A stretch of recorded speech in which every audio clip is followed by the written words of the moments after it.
Hello there, my name is Sophia, and I am a 40-year-old woman with a life story that has shaped me into who I am today. My journey hasn't been easy, but I believe sharing it might help others going through similar struggles. I became a single mother when my children were still very young. It wasn't something I had ever planned for, but life had other ideas. Everything started when I met my ex-husband, Arthur. We were introduced through mutual friends, and from the moment I got to know him, I thought he was exactly what I had been looking for in a partner. He was kind, responsible, and had a stable job, just like me. Financially, we were secure, and although I had lost touch with my own family over the years, Arthur's family welcomed me with open arms. I felt like I had found my place. After 4 years of dating, Arthur proposed, and I said yes without hesitation. He always talked about having a family, and though I wasn't sure about having kids at first, I eventually agreed because I wanted to make him happy. When our children were born, I realized it was one of the best decisions I had ever made. Arthur was an incredible father in the beginning. He took great care of us, always making sure we had everything we needed, even if it meant neglecting his own needs. I truly believed I had found the perfect husband and father for my children. But things started to change a few years after our kids were born. Arthur's workplace hired a new coworker, and he began spending a lot of time with this person. I had a bad feeling about it from the start, but I ignored my instincts, hoping it was just a harmless friendship. Unfortunately, I was wrong. Arthur became distant. He started coming home late, isolating himself in his room, and spending hours playing video games instead of spending time with our family. I tried talking to him, but every conversation turned into an argument. He would tell me he felt overwhelmed with responsibilities, and he accused me of nagging him all the time. But all I really wanted was for him to be present with us and help out more at home. Things continued to get worse, and I felt like I was losing the man I had once loved so deeply. One day, Arthur told me he wanted to take the kids to the park on his day off while I was at work. I was relieved, thinking maybe he was trying to reconnect with them and become more involved again. I happily agreed. However, while I was at work, I received a phone call from my father-in-law, William. It wasn't unusual for him to check in, so I answered the call with a cheerful voice. But as soon as I heard his tone, I knew something was wrong. I was on my way home from the grocery store when I saw the kids alone at the park. William said. Julia was crying, and Larry was trying to comfort her. I was in shock. I couldn't believe what I was hearing. William assured me that he and his wife, Hannah, had picked up the children and that they were now safely at their house. Arthur, however, was nowhere to be found. His phone was off, and no one could reach him. I promised William the first would try calling him and thanked my in-laws for looking after the kids. The rest of my workday was filled with anxiety. I kept trying to call Arthur, but he never picked up. When my shift was finally over, I rushed home, hoping to find him there, maybe just lost in one of his video games. But as soon as I stepped into the house, something felt wrong. It was too quiet. I called out his name and checked each room, but he was gone. Then, I went down to the basement where his gaming setup was, and my worst fears were confirmed. It was completely empty. Arthur had taken everything. His expensive computer, his gaming chair, even his posters on the wall were gone. I ran upstairs to check our bedroom, and the reality of the situation hit me even harder. His clothes, his shoes, his toiletries, everything that belonged to him was gone. He had left us. I could barely breathe. A million thoughts ran through my mind. How was I supposed to raise 2 kids on my own? Could I afford everything on my salary alone? Would I have to get another job and spend even less time with my children? In my desperation, I kept trying to call Arthur, willing to put aside my pride and beg him to come back. But my calls went straight to voicemail, and my messages went unanswered. It was as if I had been completely cut off from him. With no other choice, I drove to my in-laws' house to pick up the kids. As soon as I walked in, I saw them happily playing, unaware of the storm that had just hit our family. For a brief moment, their laughter gave me comfort, but my in-laws quickly noticed my distress. Hannah pulled me aside and asked what had happened. "Did you manage to talk to Arthur?" she asked, concern evident in her voice. "No," I replied, barely holding back tears. "He's gone. He took everything, his clothes, his personal belongings, his gaming setup. It's like he never lived with us." Hannah gasped, while William clenched his fists. "I can't believe he would do this," William said angrily. "That's not the son I raised." "Do you have any idea where he might be?" Hannah asked gently. "Maybe with his friends, but I'm not sure," I admitted. Together, we spent days trying to track Arthur down. I called everyone I could think of, even reaching out to his old high school friends. William and Hannah spoke with their neighbors and extended family, but Arthur had vanished. Eventually, we had no choice but to report him to the police, but since he had left voluntarily, they couldn't do much. The betrayal hit me harder than I could have imagined. The man who had promised to be my partner, the father who had sworn to always be there for his children, had abandoned us without a word. At night, I cried myself to sleep, feeling completely lost.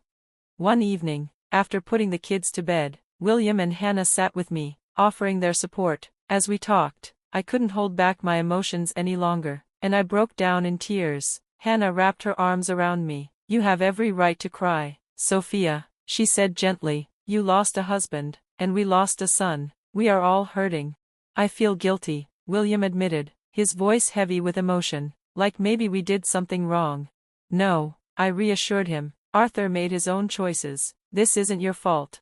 That night, we found comfort in each other's presence, and I realized I wasn't completely alone. Eventually, I had to tell my kids the truth, that their father wasn't coming back. Their only question was if I or their grandparents would ever leave them too. It broke my heart, but I promised them that no matter what, we would always be there for them. Despite the pain, we found a way to move forward. I learned that family isn't just about who stays, but about who chooses to stand by you in your hardest moments. And with William and Hannah by my side, I knew I wasn't facing this journey alone. I did everything I could to comfort the kids. I reminded them every day that they were loved and that no matter what happened, we would always be there for them. It took time, but little by little, they started smiling again. The sadness that once filled their eyes slowly faded, and they returned to being the happy children they once were. Life, in its own way, started to feel normal again.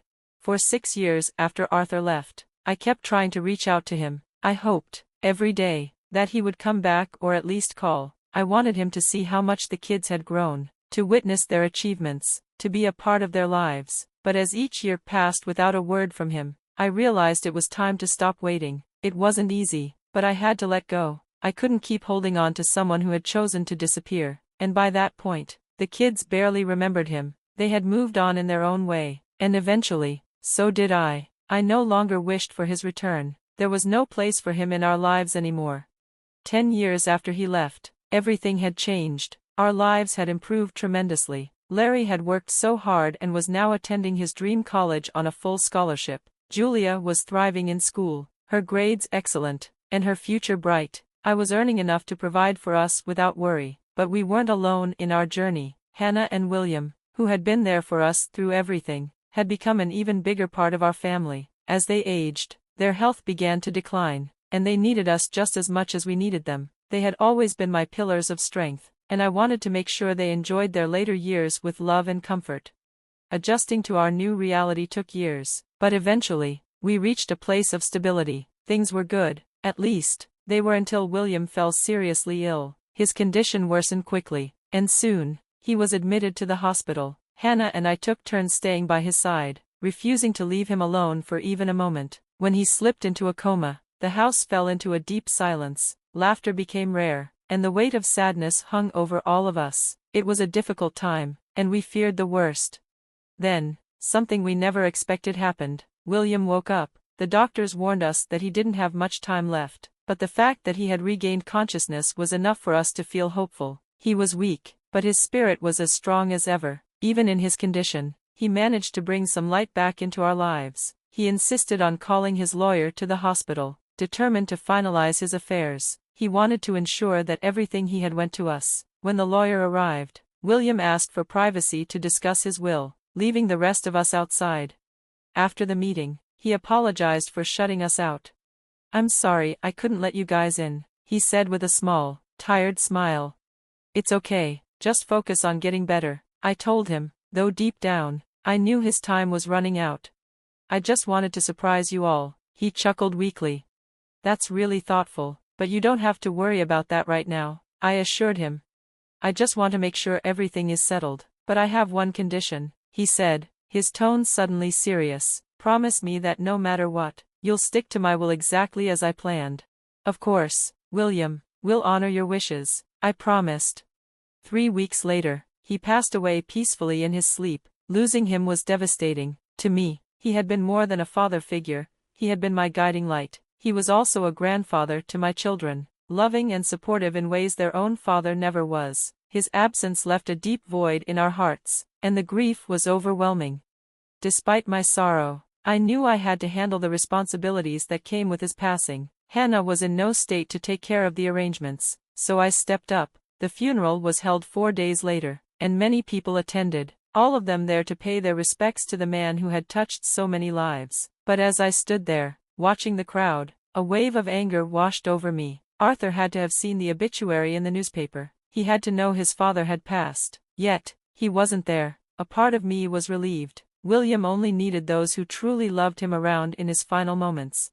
As we continued to grieve, we soon had to open William's will. What we found was a surprise. He had divided everything among the 4 of us, ensuring that Larry and Julia got the largest share. I was beyond grateful for that. They needed it more than Hannah and I did. But there was something unexpected in the will. William had left a letter for Arthur. That was all. Just a letter. I was tempted to open it, but I respected his wishes. Only Arthur was meant to read it.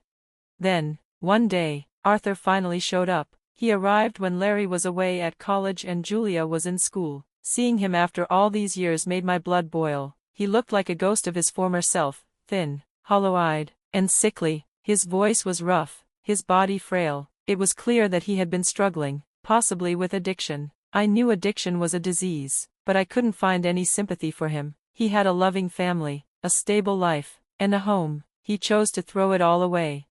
"What the hell are you doing here?" I demanded. "I wanted to see you guys," he said weakly. "Cut the act, Arthur. You disappeared for almost a decade. Now, all of a sudden, you want to come back? I know I messed up. I just want to make amends. You think that's possible? Why are you really here?" "I found out about Dad," he admitted. "I wanted to see my family." "So, his death is what brought you back, not us?" I scoffed. "He meant everything to me. I regret not being there," he said. "Then why did you leave in the first place?" Arthur hesitated. I was overwhelmed. I ran away. His excuse only fueled my anger. "You're pathetic." "Then," he asked, "did Dad leave me anything?" Hannah and I exchanged a look. We both knew the truth.